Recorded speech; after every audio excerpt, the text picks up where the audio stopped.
I love a good origin story, and it occurred to me that you guys know nothing about me. So many people on here are kind enough to accept me as a connection, as a friend, whatever app you found me on, and I have not held up my end of the bargain. So honestly, I have not been recording content consistently for like a year and a half, and I don't know what to say. Maybe this is too vulnerable, but that's okay, because the people who want to hire me, the people who understand what it takes as a leader to say I don't know, won't be challenged by me saying this is not familiar to me anymore. But I want you guys to get familiar with me. So in the spirit of leadership, in the spirit of like reckless abandonment of staying inside of your fears and living inside of your truth. Last week I came out here and told you that I failed. This week I'm coming here to tell you that like, this is hard, this is scary, but I'm doing it anyway. And it's not scary in a, will people like me, will people be nice to me kind of way.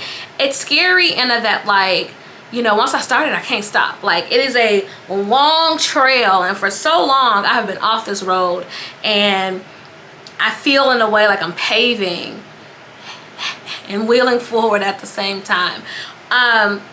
That's okay too, right? Like, being a good steward of your gifts doesn't always mean that it's simple and that it's perfect, that's in alignment, but it does mean that like forward. It literally means forward. So, what do I want you to know about me? Let's see. Let's start with some things that you've probably seen and I could talk about. My background in political engagement. So I'm an undefeated political campaign manager. I've raised millions of dollars for a political party. I did a brief and eventful stint in corporate America. I was fired from corporate America while I was on medical leave. And then, you know what? Let's stop there. That's a good place to put a, what is that called? A timestamp. Let's talk about that. So imagine being in corporate America in a pandemic, going to a doctor, being under a doctor's care, having to see a doctor at a rate that your job tells you you need to keep, but they stop paying you, okay, because they need more information. So for months, I worked in sales, so I was a commission worker. I'm getting pennies on the dollar. And then I still have to turn around. I have to go to this doctor. They kept me with my health care, but they definitely did stop paying me. So I still have to pay for things out of pocket. Just for them to tell me the doctor is not authorized to say whether or not you can return to work or if you should have stopped work. So you have to come back to work. I don't know if I've ever said that publicly, but that right there put a chip on my shoulder.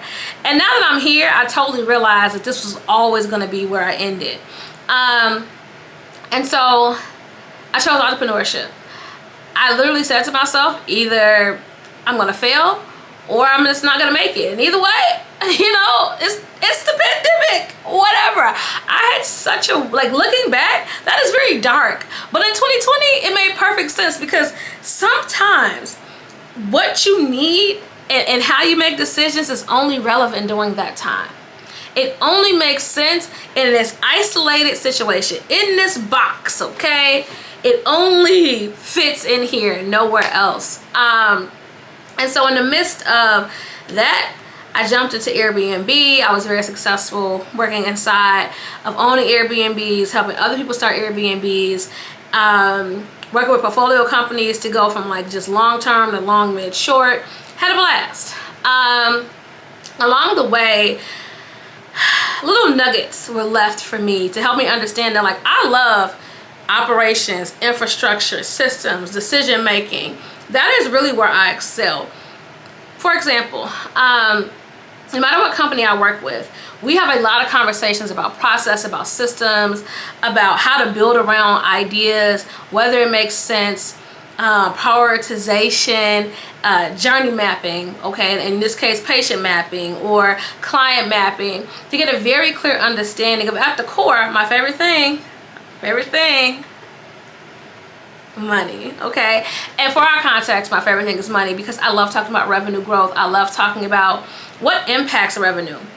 And so for a long time, I would sell myself short, and I would call myself a salesperson, right? And listen, sales matter. I love sales, okay? Chanel sells well. I used to have that used to be my moniker. I've had so many monikers over the years, but what I realized is that I care about how money is made and where money is made far more than like the physical instrument of money. And with that realization, I had to start being honest, right? Like, I'm good at so many things, but the place where I excel at is inside of like that line, that bottom line, right? And where is it coming from? What does that mean? That means, like, perfect example, I'm working with a medical professional right now. This is a therapist. They are it's 10 of them in that office total, I think, like all in, it's 10 people. For our purposes, I like round numbers, we'll go with 10. It's 10 of them in there, right? So one of our first conversations we have, I'm doing this analysis to help them understand like where money is coming from, where money is going, and kind of what we can do about that. Like, where are we participating in revenue generation? Because, you know, doctors are service providers, period. All want to provide services. Whatever that service is, if you're a salesperson, you want to sell. You don't want to spend all your time on the CRM. If you're an attorney, you want to deal with the logistics of the litigation or wherever you sit inside the legal system. You do not want to spend your time festering around, or, tinkering around in different parts of your business, right? You want to do what you do well. And you want everything else to fix itself. You want everything else to figure itself out. You are willing to tolerate operational and systematic chaos as long as you have a high quality of output. That framing is how I make money, because I understand that, like, being a service provider, you have the right, very literally, to kind of just put everything behind you and focus on what you do well. That's why I started my business. This is why I care about this so much. And so we're having this conversation, and I asked, like, well, what's your referral network? Now, let me tell you, everybody who I talk to has an ironclad, foolproof, mind-blowing referral system. They never do. Never. They never do. And the funny thing about it is that I don't know. I worked at a restaurant once, and they had a single referral system, and it worked out for them really well. But otherwise, when I talk to practitioners about where referrals come from, the dollar value of the referral partner, the reciprocity of that, there's no cycle, right? And so the problem with that is that referrals and revenue, peanut butter and jelly, okay, they go together so seamlessly. And so as a business owner, you have to know where the money is coming from. And so as I was talking to them about referrals and what that looks like for their business and partnerships, they were convinced that the referrals and partnerships were coming from, for our purposes, let's just call it like Team A. Team A disproportionately underperformed, okay? They hadn't sent a referral in not weeks, not months, but years. I know what you're thinking. Okay, you know, every referral partner has seasons, but they have been overinflating. I mean, like, think higher balloon level, pumping referrals into this referral partner and was getting zero reciprocity. That's a problem, because if our relationship is supposed to be in a cycle, I help you help me, and you are still in this same business and you are no longer referring to me, then what are we doing here? There's plenty of people out here, right? Like, this doesn't make sense.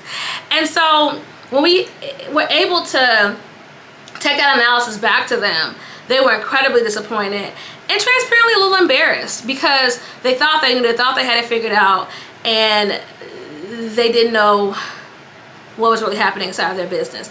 That is tough.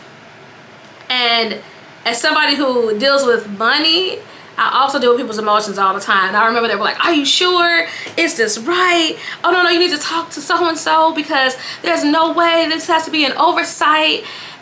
Y'all ready? Okay. Okay. So they reach out to this person and they're like, hey, so-and-so, you know, why haven't we been getting referrals? What happened? Like, we send you every single patient, you get top priority, all these things. And do y'all know what? Why they weren't getting the referrals? Because that company was sending the referral emails to a person who was no longer at the company, but they had never gotten rid of the email just in case the email was getting emails, but nobody was checking it.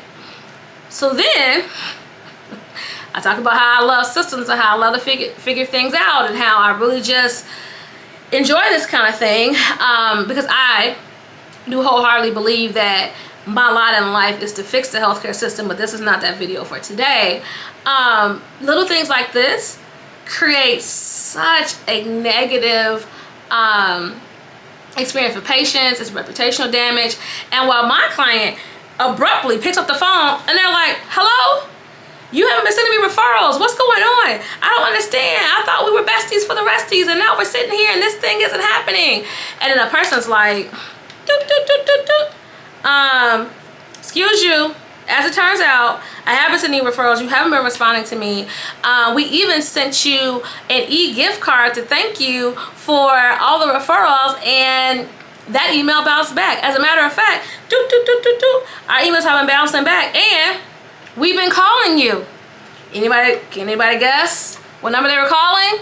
The same person who was no longer at the office.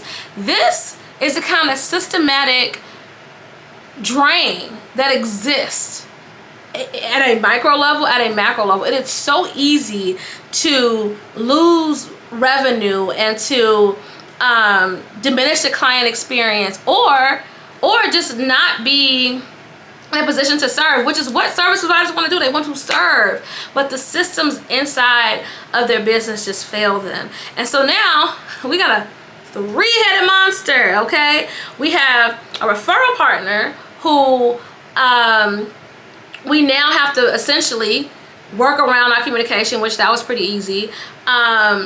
We have an email issue. Now we go to this email, y'all, okay? This email has lots of emails because, as it turns out, several referral partners have been emailing there. And we also apparently now have a phone answering problem, okay? We have a three-headed beast. Great. But we love this. Part of the analysis that we do for businesses is to understand, where is the breakdown? How do we fix it? How do we complete it? Why it matters? What to do about it? Like, so many questions. And this is a doctor's office, right? So this is just one example of how we layer this in.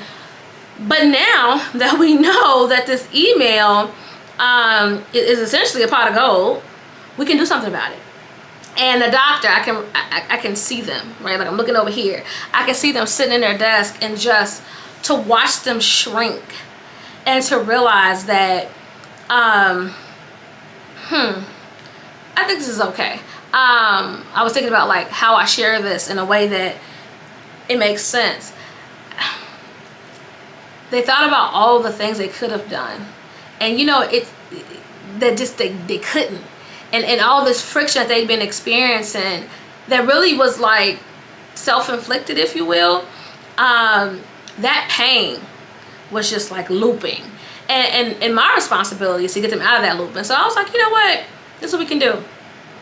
We can let AI go through and read these emails, categorize them, right?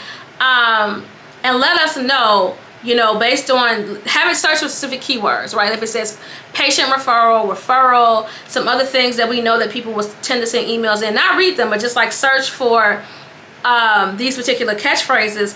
Then what we can do is that we can assess, okay, this is the opportunity where we can grow.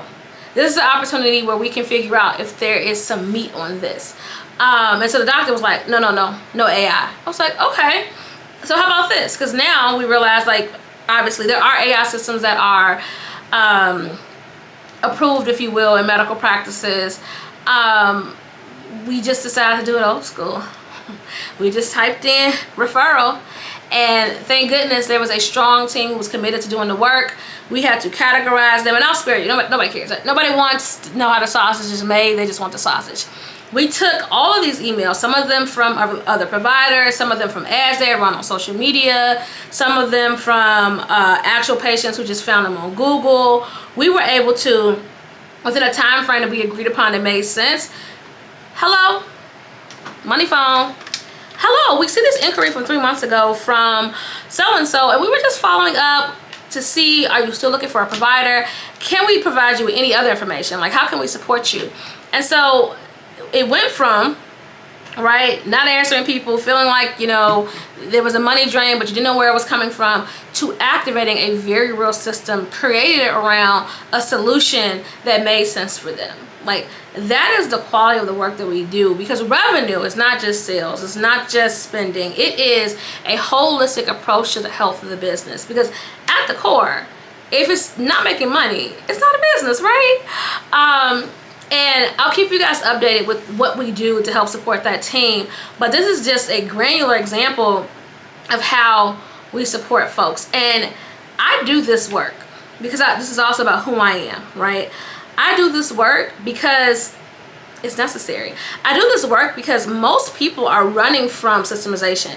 Most people are avoiding, okay, getting organized. I love that. I am somebody, I used to have on my desk, right? My grandmother had this Ziploc bag of jewelry that when she moved, it was like a giant yarn ball, okay?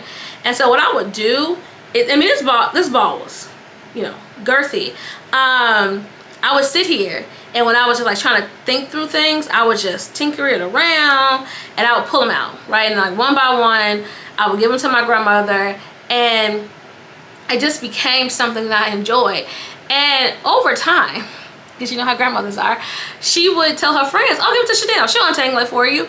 And so it became this like, I would also say a skill, but also just like a source of pride for me, that like I can get to it, I can fix it, I can untangle it, I can straighten it out. And that is what we care about. It's not problems, it's you want to grow. And using medicine as an example, more money, we're just talking about money here, just talking about plain old everyday money. More money usually means more patience. More patience means more stress on the problem. It only gets bigger. And what we realize as a patient, right, as somebody who is not just this, who is, excuse me, I'm not currently a patient, somebody who's been a patient, better systems, better quality of service, better outcomes. And, you know, similar to how I would take that big bag of jewelry and, you know, loosen it up, and one by one just pull the strings to tighten up the, loosen up the knot. That's what we do every day. We work with companies that are experiencing bottlenecks and friction around growth. And friction doesn't always have to be negative. Friction can be like, wow, we're about to get this $100 million grant from Coca-Cola, and now what we have to do is we have to spend it in this framework that we told them we would, and we just have some activation bottlenecks. We've got to fix it. We've got to fix it fast. How do we do that, right? Like, revenue outcomes aren't always going to be as linear as making money. Sometimes it's spending money. Sometimes it's just making sure that the health of the business matches the audacity of the business. And so if that's you and you're like, man, I really need to fix this, I need an analysis. I need you to tell me how we do this better. I need you to take a look at what we have, what's working well. How do we get more of that? How do we create a repeatable system? How do we create better systems without having to hire more people who are spending more time doing the wrong things? We don't want to hire a medical assistant who just sits and answers the phone all day. We know that person cares about patient care. We want to put them in the room. We want to keep them in their expertise. We want them to be able to create more value in their knowledge, and that will not include sitting here going through endless amounts of paperwork. If that sounds like you, let me know. More importantly, if it's somebody you know, maybe it's not you, but you have a friend, a colleague, a partner, you anticipate this might be a future need for your business, let us know. We care so much about the quality of health and the quality of health of the business and the quality of life of the people inside the business, that our systems approach it based on both of those needs, and they grow at the same rate without overwhelming or frustrating the people who need it the most. Thank you guys so much for letting me get this out. If you made it to the end, thank you so much. Don't forget to subscribe and share this with somebody who needs to hear it. All right, talk to you soon. Bye.